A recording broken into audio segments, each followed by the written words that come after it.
성관계가 주기적으로 있었던 그룹이 여러 가지 삶의 질 측면, 행복감, 남성 갱년기 이런 것들이 현저하게 만족도가 높은 삶을 살고 있더라. 정신건강 측면, 비뇨의학 쪽에서는 갱년기가 늦게 오더라. 이런 결과도 있죠. 젊게 살 수 있다. 에이징도 늦출 수 있다. 그런 측면에서 주기적인 관계는 중요하다고 생각을 합니다. 더 행복한 부부관계를 위해서는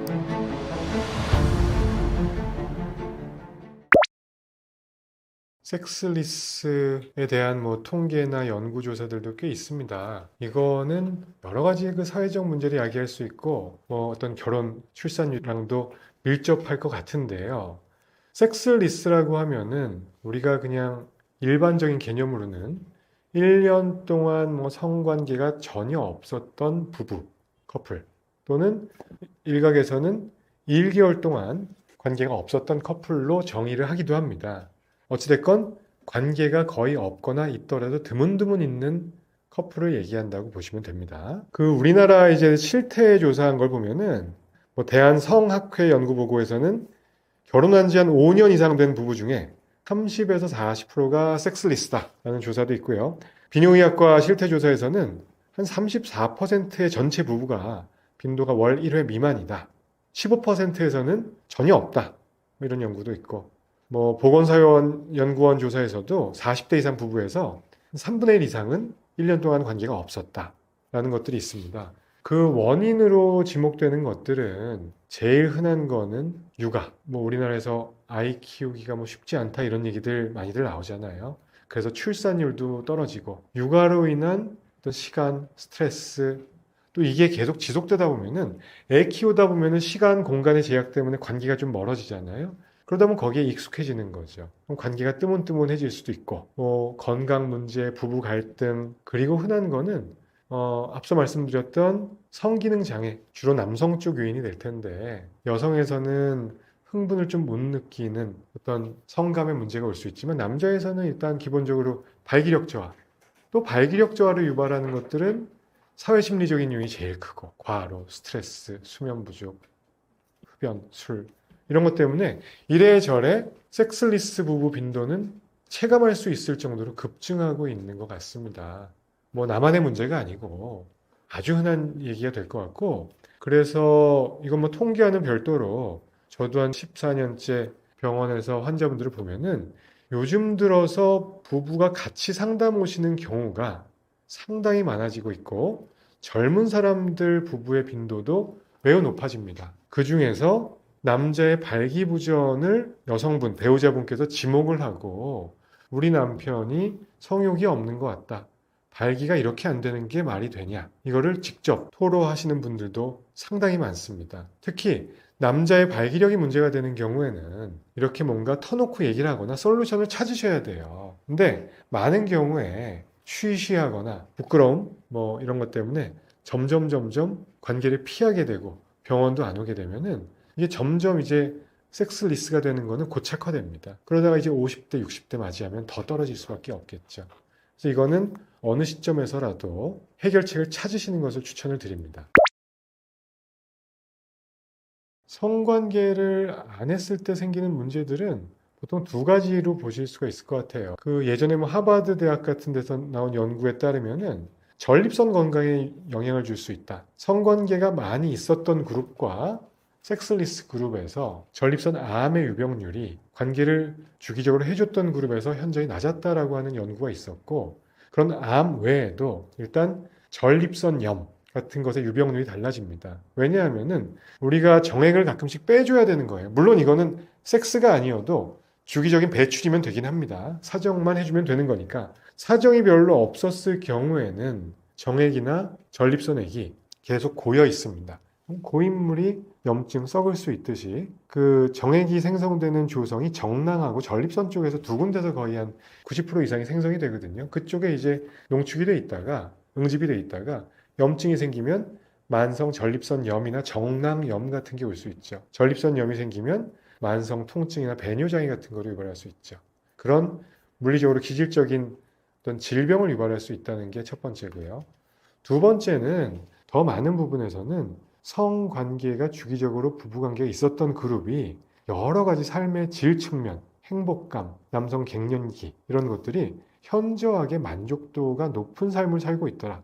정신건강 측면 또 어떤 비뇨의학 쪽에서는 갱년기가 늦게 오더라. 이런 결과들이 있죠. 젊게 살 수 있다. 에이징도 늦출 수 있다. 그래서 그런 측면에서 주기적인 관계는 중요하다고 생각을 합니다. 저희 병원에서 발기약제를 받으시는 분 일부에서도 말씀을 드렸었는데 80대 제가 확대 수술을 해드리고 아직까지 발기약 받으러 오시는 분이 있거든요. 근데 이분이 무슨 몸으로 하는 일을 하시는 분이세요. 아직도 80대 때까지 무슨 오토바이 배송 일 같은 것도 하셨고 아무튼 육체적으로 활동이 많은 직종에 계셨던 분이었던 걸로 기억을 하거든요. 건강관리 잘하면은 혈압당뇨 없었고 인지기능도 좋으셨어요. 그러니까 지금 90대 초중반인데 발기약을 원해서 드리는 거죠. 그렇다는 거는 이분은 섹스에 대해서 자부심도 있고 남자라면 곧 죽어도 뭐 숟가락 들 힘만 있어도 섹스는 해야 돼 라고 생각하시는 분들이 있어요. 뭐 저는 꼭 그렇게 생각하지는 않습니다만 그런 주관을 갖고 계신 분들한테는 이게 프라이드인 거거든요.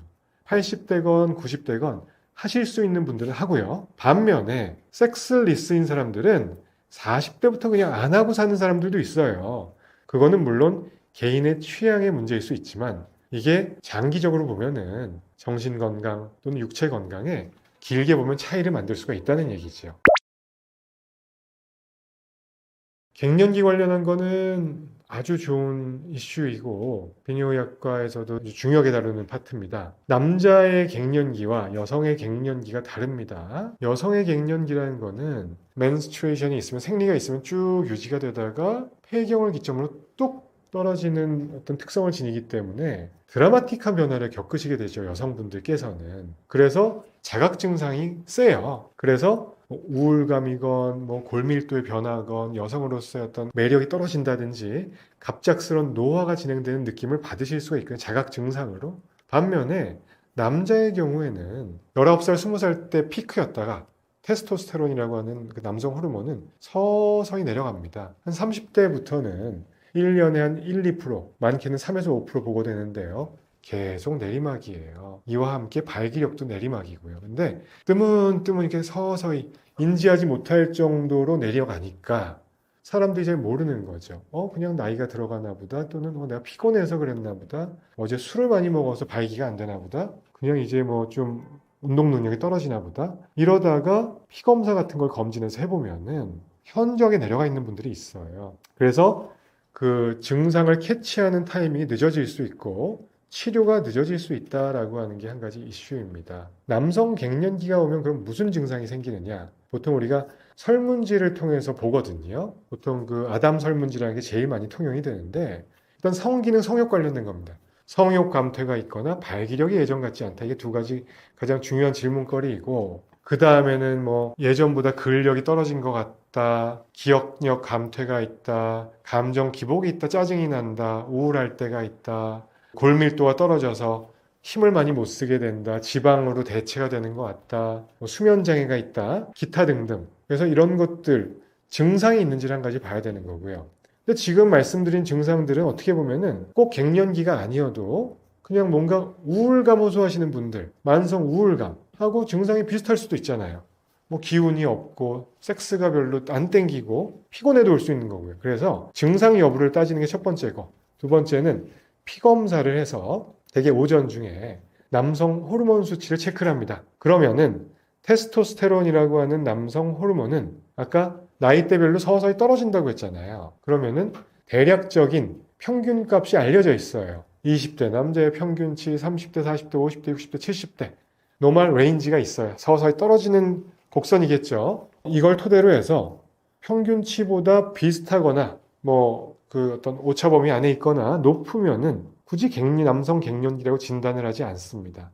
증상이 있고 내가 평균 메디안 밸류보다 이 경우에 남성 갱년기가 의학적으로 진단이 되는 거고요. 이럴 때 치료를 권하게 됩니다. 그래서 어떤 일련의 증상들이 있을 때는 또는 내가 그래도 나이가 증상은 없다 하더라도 50대 정도에 접어들었다 싶으시면은 검진 차원에서 혈액 검사를 해보고 설문지를 통해서 증상을 맞춰보는 게 필요할 것 같습니다. 뭐 갱년기가 중요한 이유는 남성 갱년기가 발기력도 마찬가지지만요. 건강의 척도일 수가 있어요. 호르몬 수치가 낮은 사람들은 어떤 비만도가 높아질 수 있고 혈압, 당뇨, 고지혈증 같은 거에 어떤 그 전조 증상일 수 있다는 얘기죠. 거꾸로 당뇨가 조절이 안 되거나 비만하신 분들은 남성 호르몬 수치가 빨리 떨어집니다. 이게 성립이 되는 거죠. 그래서 뭔가 교정할 수 있다면은 뭐 주사 치료 같은 것을 통해서 그 끌어올릴 수 있게 도모를 하시면 좋을 것 같습니다. 그리고 발기력을 증진했을 때 갱년기를 스스로 개선시키기 위한 노력들도 뭐 비슷하다고 보시면 됩니다.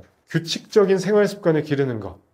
거기에는 운동은 꾸준히 뭐 유산소건 근력이건 뭐 스트레칭이건 요가건 모든 것을 꾸준히 해주시면 당연히 도움이 될 것이고, 담배 아주 안 좋고요. 술 좀 줄여주시고, 잠 푹 주무시고, 스트레스, 주기적인 성생활 뭐 이런 것들을 유지한다면은 발기력과 함께 갱년기, 남성 호르몬 수치 감소도 떨어지는 것을 최대한 막을 수가 있을 것 같습니다.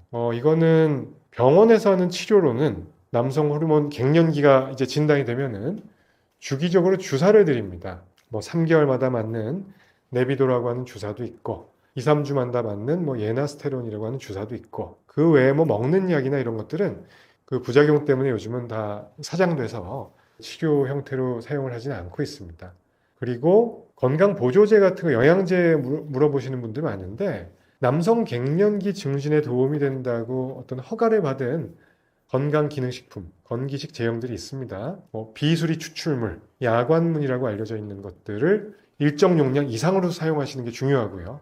그 다음에 뭐 두충, 우슬, 복합물, 추출물 뭐 이런 것도 도움이 되고 그런 두 가지 정도를 많이들 쓰시는데 이런 것들은 병원에서 만약에 내가 주사 맞고 뭐 검사하고 자주 가고 이런 게 비뇨의학과 방문하시기 힘든 분들은 일단 이런 그 건강기능식품 꼭 진단이 돼야지만 쓸 수 있는 건 아니니까 그냥 내 돈 주고 내가 사면 되니까요.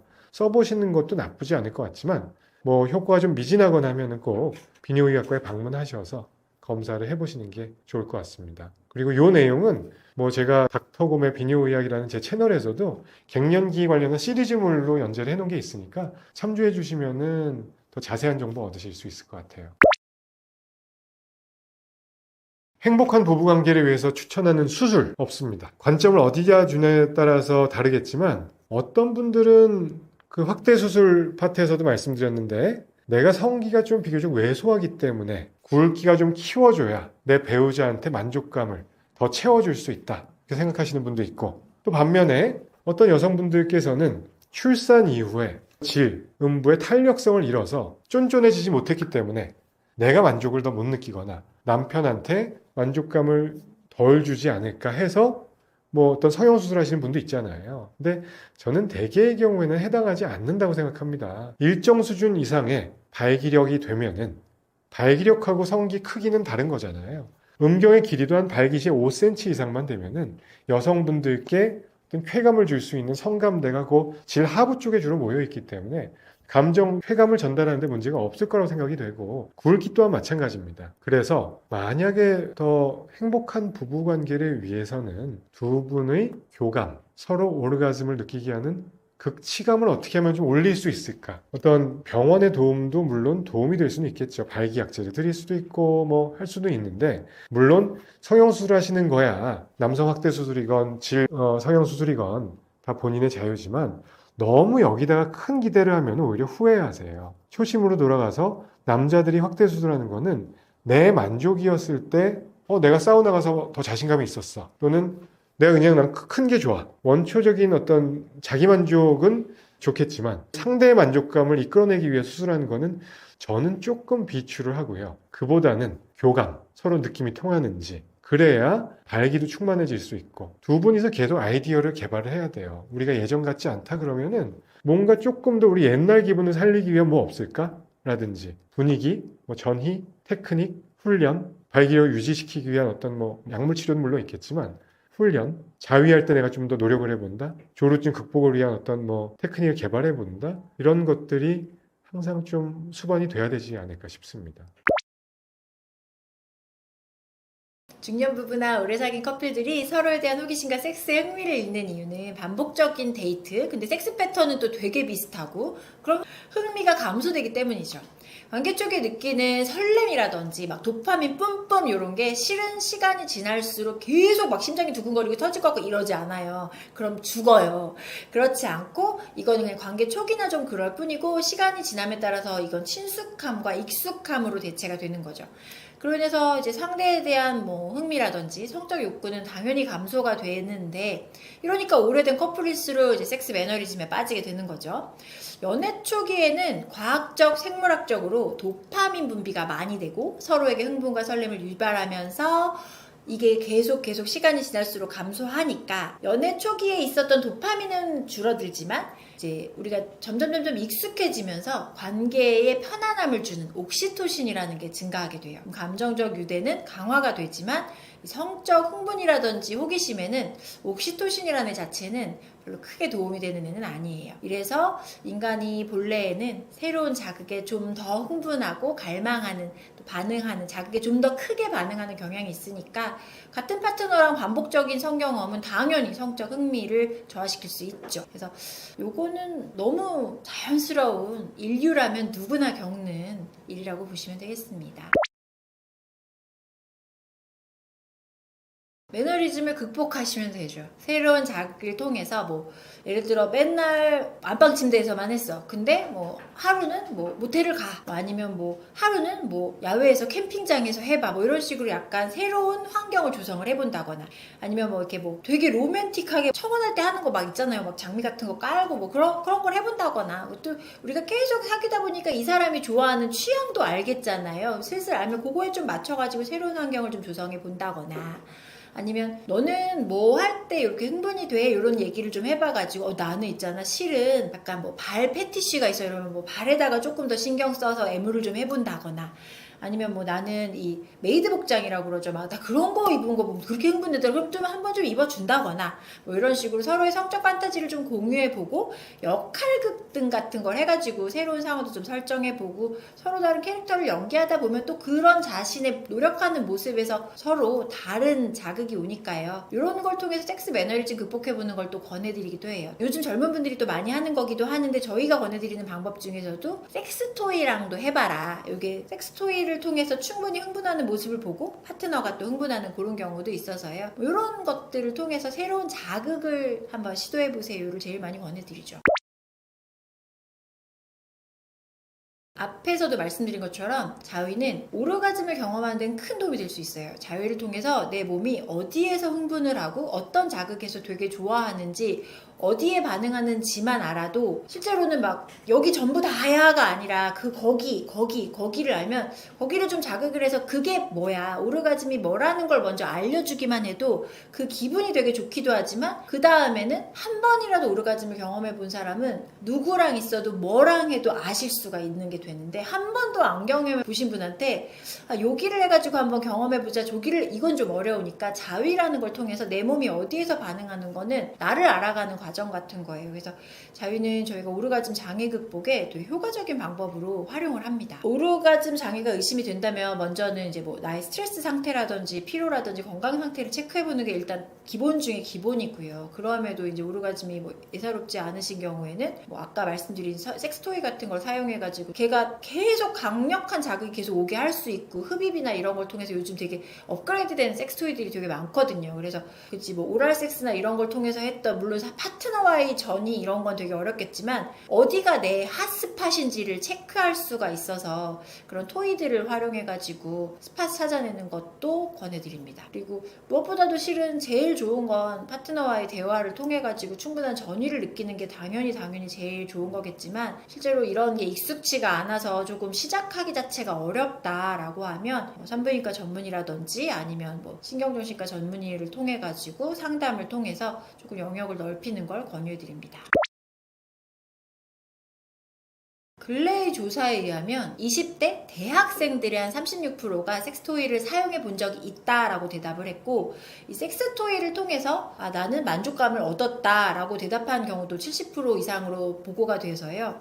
실제로는 내가 앞으로 이 섹스토이를 유용하게 사용하겠다, 또 사용하고 싶다라는 대답까지 해줘서요.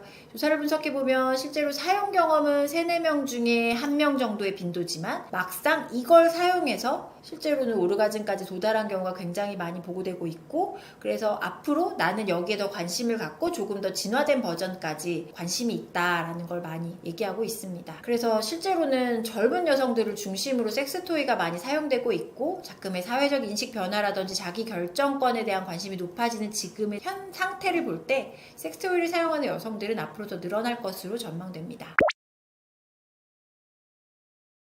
매너리즘을 극복하려고 커플들이 관계 도중에, 그러니까 뭐 3명이서 하는 효과는 아니지만 기계로 해서 그녀가 흥분하는 걸 보고서 더 흥분이 된다든지, 아니면 또 요즘에는 남자 자위기도 있어요. 그러니까 약간 원래는 발기부전 치료제로 개발이 됐는데 남자 생식기에다가 해서 계속 진동 자극을 줘가지고 강직도를 유지시켜주는 그런 기구도 있거든요. 뭐 그런 걸 통해서 그가 이제 충분히 발기가 되고 좀 딱딱할 때 그때 조금 뭐 삽입을 시도해 본다거나 이렇게 즐기는 방법들이 있어서요. 매너리즘을 극복할 때 커플들이 사용하는 경우가 있고요. 그리고 커플이 같이 이제 하시는 중간에도 그 관계할 때 그 남자 성기에다가 링처럼 생겼는데 껴놓고 진동하고, 약간 진동과 이 강직도를 좀 유지하게 자극을 주면서 나는 여성 생식기 쪽에 밀착이 돼가지고 여성 생식기 쪽을 또 같이 진동을 주는 게 하나 있어가지고 커플들도 다양하게 하는 섹스토이도 있기 때문에요. 실제로는 커플이 사용하는 경우도 혼자만 사용하는 경우보다 요즘에는 많이 진화가 돼서 기계가 많아지고 있는 추세입니다. 관계 후에 방광 탈나서 진짜 많이 오시거든요. 그래서 젊은 분들이 실은 방광염으로 크게 자주 오실 일이 없는데, 오셨다 하면 실제로는 방광의 관계 후에 이제 뒤집어져서 오시는 경우가 제일 많아서, 이렇게 방광이 약한 분들한테 사수하는 방법 꿀팁으로 알려드리는 게 관계 전후에 방광을 좀 비워주세요예요. 그래서 좀 할 것 같은 무드가 좀 무르익으면 소변이 마렵진 않지만 일부러 화장실을 가서 이렇게 방광을 쭉쭉쭉쭉 짜내가지고 소변을 쫙 비워낸 채로 좀 관계를 하시고, 하고 나면 목이 마르지 않지만 물을 한 2-3잔 정도 마시면 조금 있다 이제 소변이 마려울 거니까, 소변의 원래의 순기능은 균을 씻어내는 역할을 해요. 그래서 약간 관계하고 나서 뭐가 더럽다는 건 아닌데 여기가 이제 마찰이랑 해서 좀 부어있고 하니까 물을 좀 2-3잔 정도 마신 다음에 관계 후에 소변을 좀 보셔서 균을 좀 씻어내 보시라. 이런 걸 뭐 성병을 막아드리지는 못하지만 적어도 관계 후에 생기는 방광염을 예방하는 데는 관계 전후에 방광을 비운 채로 하셔라, 비우셔라. 이게 되게 팁입니다. 그래서 파트너랑 섹스를 마치고 난 다음에는 소변 보는 습관을 좀 들여주시면 참 좋습니다. 그리고 저희가 매번 관계했다고 병원에 쫓아올 수는 없으니까 그럼 저희가 질정제 같은 게 또 있어요. 그래서 관계하시고 나서 증상은 딱히 별로 없는데도 그냥 예방적으로 질정 같은 거 하나 넣어 놓으시면 또 관계 후에 생기는 방광염은 많이 예방되는 편이어서 어리신 분들한테 주로 그런 식의 설명을 드리고요. 조금 이제 뭐 질이 건조감이 좀 심한 분이라든지 아니면 이제 생리를 좀 안 하시는 이제 갱년기나 저희 폐경기 그 생리 안 하시는 그분들한테는 또 다른 제제의 질정이 또 있어요. 유산균이랑 함유되어 있어가지고 질을 좀 더 촉촉하게 하는 호르몬 성분이랑 좀 들어가져 있어서 좀 더 촉촉하게 해주는 성분이 있어서 그런 거라도 좀 넣어놔서 조금 썩난 질을 좀 워워 시켜줘 봐라. 어떻게 관계할 때마다 오실 수는 없으니까 그런 방법을 좀 많이 추천을 드립니다. 파트너분 중요하죠. 관계하시기 전에 충분히 손도 좀 씻어주시고 성기도 좀 깨끗이 씻어주시고, 그리고 실제로 그 포경수술 안 하신 분들은 약간 좀 까셔가지고 이렇게 좀 까가지고 여기까지 좀 깨끗이 씻어주시고 하시면 너무 좋죠. 정말 너무 이상적이죠. 근데 해주시면 좋겠습니다. 예전과 많이 달라지긴 했지만 아직 성에 대한 인식도 좀 건강 관련해서도 잘 알 때도 없고 어디다 얘기할 때도 없고 해서 좀 쉬쉬하는 경향이 있는 게 사실입니다. 근데 실제로는 혼자서만 앓는다고 대답이 나오진 않으니까 이거는 좀 허심탄회하게 말할 수 있게 찾는 게 주로 그래서 유튜브였던 것 같아요. 그래서 이제 유튜브에 이러한 관련 조회수들을 봤을 때 궁금해하시는 분들도 너무 많으시고 어디다 풀 데가 없었었는데 이 영상 보고서 알게 됐어요. 그래서 저는 이 부분이에요. 이렇게 말씀해 주시는 분들이 되게 많이 오시는 걸 보고 이게 내가 말한 순작용이다. 실제로는 방광염만 걸려도 내가 남사스러워서 못 왔어 막 이러면서 막 어머니들 막 되게 부끄러워하시는데 예전에 진짜 진단명 중에 신혼부부 방광염이라는 게 있어요. 우리 신혼부부 하면 떠올리는 거 있잖아요. 막 식탁에서도 하고 하루에 3번도 하고 막 섹스만 해서 방광염에 걸리는 건 아니어서 어머니들 막 방광염 오셨다고 해서 막 문란하고 막 이런 상상 안 하니까 여자들은 원래 생리를 안 하면 내가 몸이 피곤하고 힘들면 예전에 아가씨들 질염이 왔듯이 방광에 탈이 나는 건데 이게 섹스해서 그렇다고 막 이러면서 되게 남사스러워하고 내가 이런 데를 부끄러워서 이러면서 하는데 이제는 그런 세상은 지났다. 요즘에 이제 정보도 많아졌고 찾아볼 때도 되게 많고 하니까 실제로 꼭 성관계가 아니더라도 그쪽에 피곤하고 힘들면 탈날 수 있는 건 맞으니까 힘든데 참지 마시고 바로바로 처치를 좀 받으셨으면 좋겠고요. 실제로는 혼자서 끙끙끙끙 앓는다고 아픈데 그 남편 피해 다닌다고 그거 해결되는 거 아니고 관계만 좀 더 악화되고 물론 부부관계가 섹스만이 전부는 아니긴 하지만 남편은 남편대로 또 그게 속상할 수 있으니까 그게 내가 약간 요즘에 밑에도 좀 마르고 해가지고 너무 아파서 그랬어. 근데 병원을 가서 상담을 해봤더니 이러하면 좀 낫는다더라. 그래서 내가 좀 이렇게 해서 노력하고 있어를 보여주는 것 자체도 파트너에게는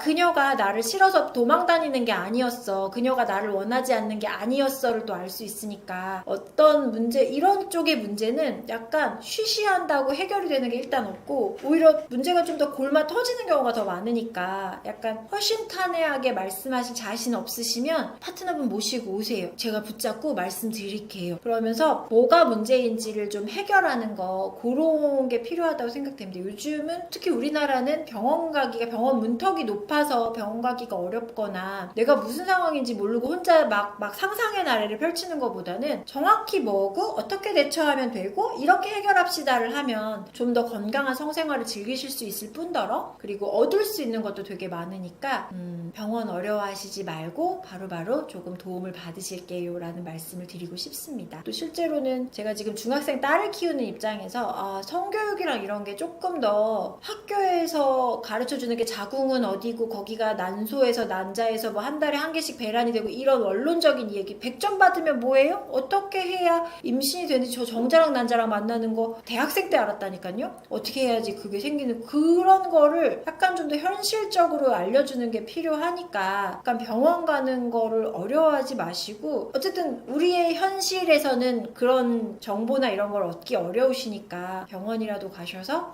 정확한 정보를 어디 인터넷에 카더라라는 정보만 얻는 게 아니라 정확한 정보를 좀 얻기를 권고해 드립니다. 제가 만든 이런 제품들은 좋긴 좋은데 뭐라고 광고를 해야 할지 실제로는 저는 이제 약간 피곤하고 힘들면 밑에가 좀 말라가지고 쓰기 시작했던 제품인데 저희 학회나 연수광장 가면 올리브 오일이 여자 몸에 되게 좋다. 밑에를 촉촉하게 해주는데 되게 좋다. 그래서 어머니들 오시면 저희가 밑에 마르고 아파요라고 하면 윤활제 뭐 좋은 거 없냐고 말씀했을 때 올리브 오일 쓰세요라고 했는데 제가 막상 진짜 그 시중에 파는 올리브 오일로 이렇게 해보니까 질척거리는 느낌이랑 이런 게 너무 싫어서 근데 싫지 않으신 분들은 그냥 그런 거 쓰시면 되고요. 올리브 오일이 염증 완화에도 되게 좋고 재생에 되게 탁월해요. 그래서 그게 되게 논문도 많고 아예 증명되어 있는 애니까 그리고 올리브 오일 제품 쓰시면 되는데 손에 묻기도 좀 번거롭고 내가 막 약간 이후에 씻어내고 이러는 게 되게 싫어가 되면 제가 만든 건데 이거 올리브 오일 베이스로 해가지고 그냥 뿌리시면 돼요. 근데 관계할 때만 쓰시는 것보다 저는 실은 얼굴에 로션 바르듯이 밑에 관리해주는 제품으로 데일리로 쓰시는 거 제일 많이 권해드리고요. 그래서 실제로는 관리하듯이 관리해놓으면 어떤 상황이 들이닥쳐도 피부가 이제 촉촉해지고 재생이 많이 됐으니까 통증이라든지 이런 게 하는 당시에 막상 안 쓰셔도 되게 편안하다는 거죠. 그리고 얘를 통해서 재생을 많이 시켜놓게 되면 아래 염증도 좀 덜 생기고 그리고 방광이나 이런 데 탈이 나는 것도 피부 자체를 좀 재생을 해놨으니까 그런 뭐 각질이 떨어져서라든지 이런 염증으로부터도 좀 더 자유로울 수 있어서 나쁘지 않은 제품이에요. 게다가 제가 요거가 사용을 했더니 기름 기름 쩐내 같은 게 나는 게 싫어가지고 살짝 레몬 향으로 덮었거든요.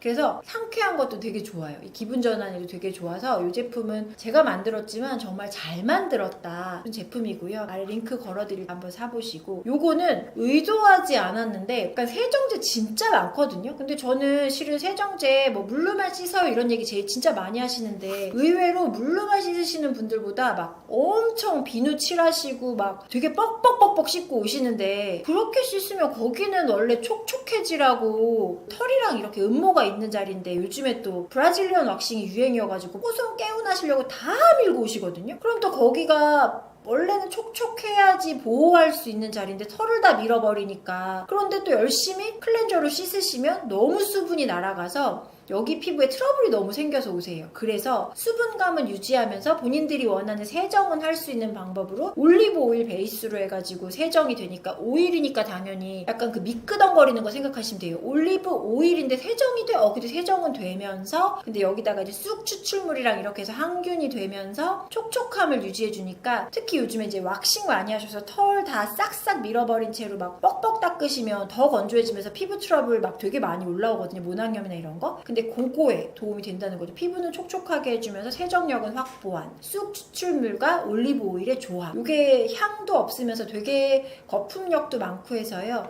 이걸 꾸준히 썼을 때 제가 다른 제품하고 비교를 해봤더니 확실히 얘를 썼을 때 이 촉촉함이 있어서 덜 간지러워요. 그래서 만들어 놓고 보니 요거는 기대하지 않았는데 되게 좋더라, 뭐 이런 게 있어서요. 저는 실제로는 제 딸도 이걸 같이 쓰고 있고 많이 권해드리고 있습니다. 산모님들도 쓸 수 있을 정도로 되게 안전해서요. 험한 물질 안 들어갔고 되게 천연의 물질로 촉촉함을 유지하면서 건조함을 개선시키는 제품. 링크 걸어놨으니까 제품 사용하시면 좋을 것 같습니다.